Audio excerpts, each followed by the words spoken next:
Hi guys! This is me, Donabel Ablahembra, and welcome back sa aking channel. Kung bago ka pa lang sa channel ko, please click the subscription button and sama nyo na din yung notification bell para updated kayo sa mga bago kong uploads. For today, may isi-share po ako. Disclaimer lang, yung mga mami-mention ko po dito ay sadyang nakita ko po online and ako po mismo ay na-inspire doon sa mga nabasa ko. So gusto ko pong i-share sa inyo yung mga bagay na to para sabay-sabay tayong maging successful bilang isang mga OFW.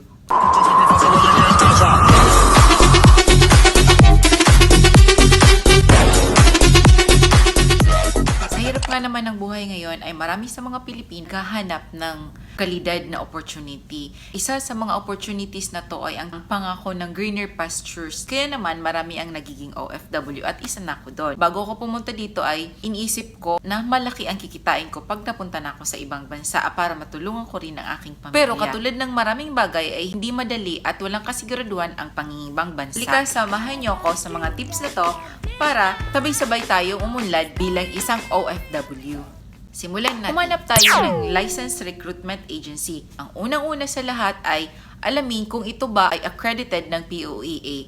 Dahil, katulad nga ng sinabi ko kanina, ang pangingibang bansa ay walang kasiguraduhan. Kung ano man ang mangyari sa atin doon, at least kung lisensyadong agency ang nakapagpaalis sa'yo, alam nila ang pasikot-sikot kung anong gagawin sa pagkakataong may mangyari sa'yo sa ibang bansa.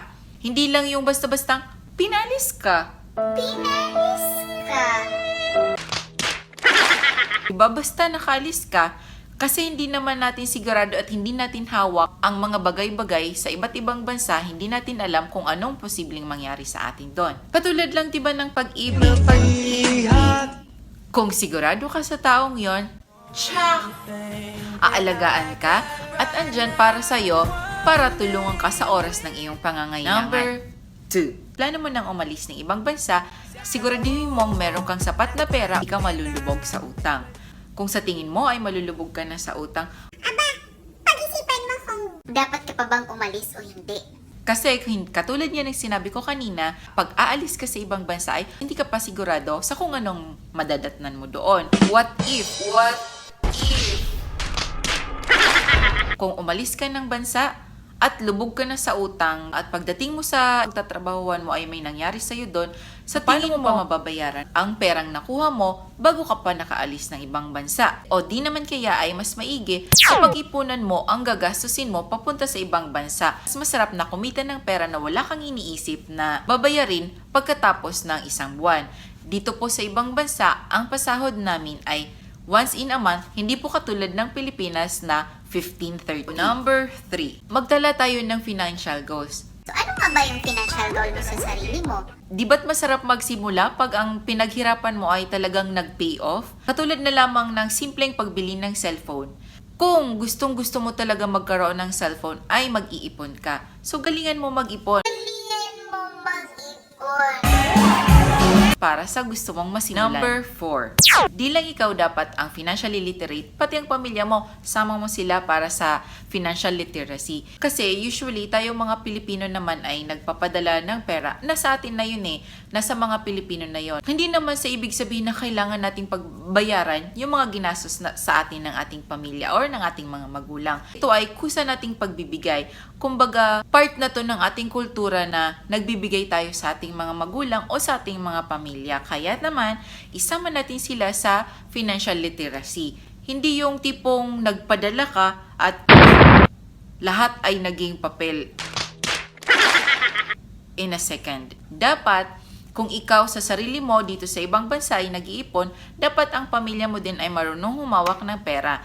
Kaya naman, turuan mo silang mag-budget. Kung ikaw ay nag-budget dito sa ibang bansa, turuan mo din silang mag-budget. I-prioritize kung ano man ang dapat bayaran at kung ano man ang dapat paggagamitan ng pera. Katulad na lamang ng pagbabayad ng tuition fees kung may pinapaaral ka, o di kaya ang pagbabayad ng bahay para ang pinadala mo ay tatagal sa loob ng isang buwan, hindi lang basta-basta naging one-day millionaire sila. Marami kasi sa ating mga Pilipino ay nagiging ATM machine na lang pagdating sa Pilipinas.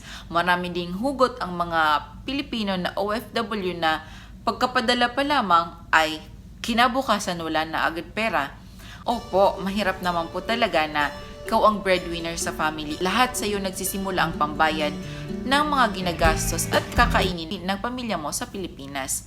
Kaya naman, dapat sila din ay financially literate. Number 5. Self-improvement. Kahit saang larangan man tayo mapunta, kahit kabisado na natin ang ginagawa natin, ay dapat meron pa rin tayong matututunan. This way ay mai-improve natin ang kalidad ng ating pamumuhay at mailalabas natin ang talents and potentials na meron tayo. Para rin naman sa atin to, para sa kapakanan natin as an individual. This way, lalago tayo at kaakibat doon ay paglago natin financially. Number 6. Magtalaga ka ng short-term at long-term goals mo. Ano nga ba yung short-term goals? Ang short-term goals ay mga bagay na gusto mong maabot in a short span of time. Example na lang natin ang pagbili ng cellphone. Kung gustong-gusto mong bumili ng latest na iPhone 12, why not, di ba? Kaya ka nagtatrabaho para makapag-ipon at makabili ng latest na cellphone.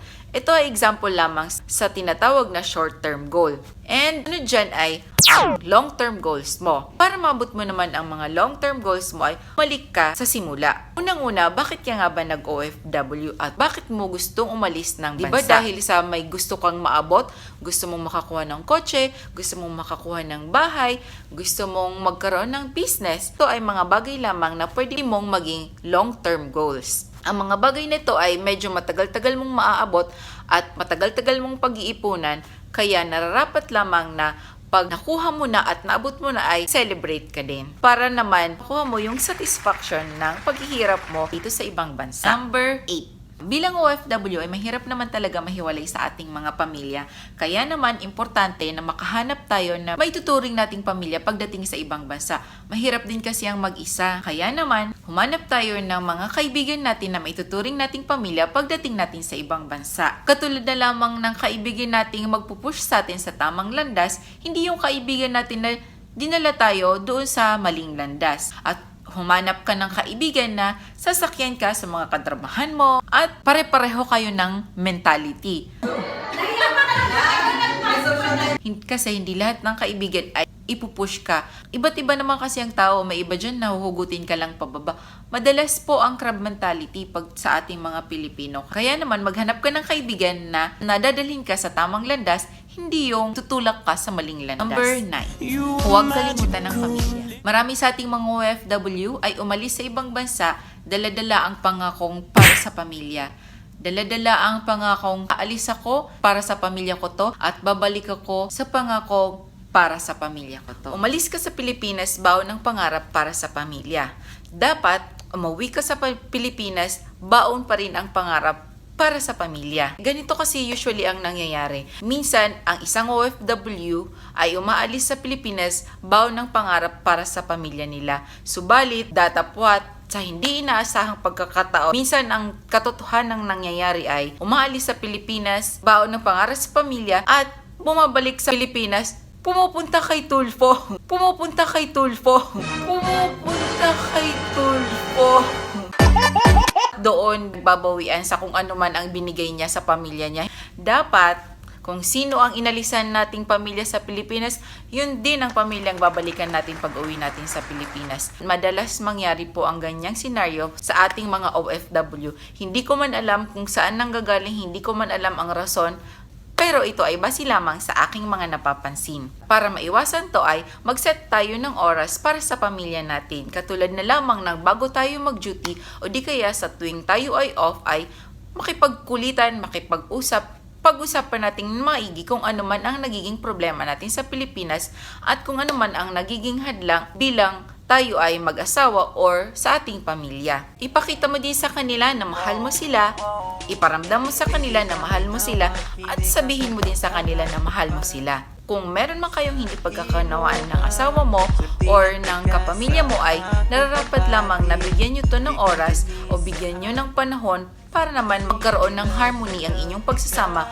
kahit na kayo ay long distance relationship. Number 10. Masyado na bang mahaba ang pinagsasasabi ko? Wait! Pero ang huling part na to ay kung OFW ka, para sa iyo to. I-enjoy mo lang. Habang nasa abroad ka, mag-enjoy ka. I-enjoy mo kung ano ang meron ka. I-enjoy mo kung nasaan ka. Enjoy mo kung anong ginagawa mo. I-enjoy mo lang. Kasi hindi mo na mamamalayan na matatapos na ang iyong kontrata at ang biggest reward is ang pag-uwi sa Pilipinas. Kasi kung iisipin mo na matagal pa, lalo kang mahihirapan at lalo kang maho-homesick. Kaya enjoy mo lang, sabi pa nga nila, YOLO, only live once. Enjoy what you have, enjoy what you're doing, enjoy the rest of the days and the time na nandito ka. Dahil sabi ko nga ang biggest reward is pag-uwi mo sa Pilipinas. Pag-uwi mo ng Pilipinas, makikita mo na yung mga product ng iyong long-term and short-term goals mo. Bago ko po tapusin ang video na to, nagpapasalamat lang po ako ulit sa mga taong sumusuporta at nanonood sa mga videos ko. Kung pinanonood mo to, maraming salamat sa iyo. Hanggang dito na lang muna tayo mga kada. Salamat ulit mga kada. Paalam!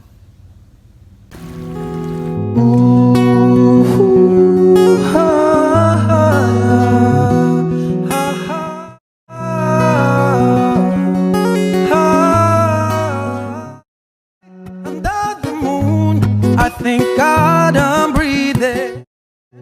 Then I pray, don't take me soon, 'cause I am here for a reason. Sometimes in my tears I drown, but I never let it get me down. So when negativity surrounds,